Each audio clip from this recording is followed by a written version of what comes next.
Phonics.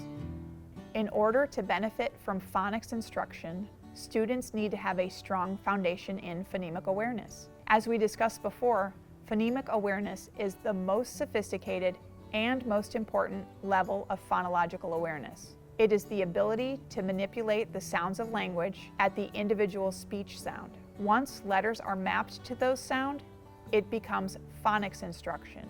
Phonics is the connection between graphemes, which are letters or combinations of letters, and phonemes, which are the individual sounds. Graphemes and phonemes have a one-to-one correspondence. That means for every phoneme, there is a grapheme. The word mat has the graphemes M, A, T, and the phonemes M, A, T. 3 graphemes, 3 phonemes, one-to-one correspondence. And in this case, there are 3 letters in the word. The word knock has the graphemes KN, O, CK, and the phonemes N, A, K. This time, there are 3 graphemes and 3 phonemes, one-to-one correspondence, but 5 letters. As you can see, graphemes can contain more than 1 letter. Phonics instruction is systematic and gives students tools to read unfamiliar words and helps students read and write fluently. When students are able to look at a word and decode it using the phonics rules they have learned, their reading improves. When students can do this automatically, reading becomes fluent. Their brains are then better able to focus on the meaning of the words and comprehend what they're reading. The most effective phonics programs teach phonics systematically. They help students develop an understanding of the alphabetic principle. They incorporate phonemic awareness activities, provide sufficient practice in word reading, and it leads to automatic word recognition. There is a recommended sequence for teaching and learning phonics, and the elements are usually taught beginning in kindergarten all the way through 2nd grade. Once students have learned phonics elements, students learn about syllables and multisyllabic words.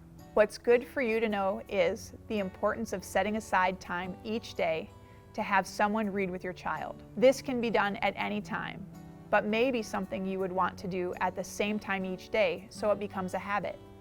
21 days make a habit.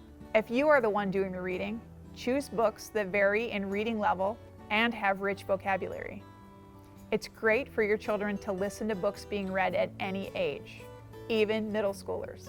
If you are sharing reading with your children, or if your children are doing all of the reading, make sure the books are at their level. It's great to listen, ask them questions when they come to the end of a paragraph or page, and help them with words they have difficulty reading. Students are first learning to read and expending lots of energy applying the skills they're learning to read the words correctly, and may not be able to hold on to the content of the books. So when you're asking them questions, they might not even know what they've read. And that's okay. If that's the case, and they don't know what a story or a page is about, or can't picture in their minds what's going on, have them reread the story multiple times.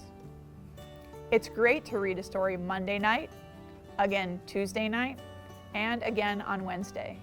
The more practice they get, the easier it will be for them to recognize and read words. Once it becomes automatic, their brains will be better able to think about the words and what they mean and what the story is about. Also, remember earlier when I talked about the importance of relationships to learning?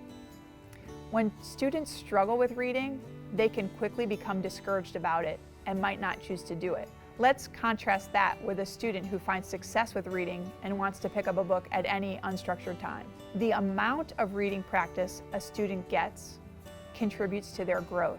If we're looking at these 2 students, which student is likely to get better and better?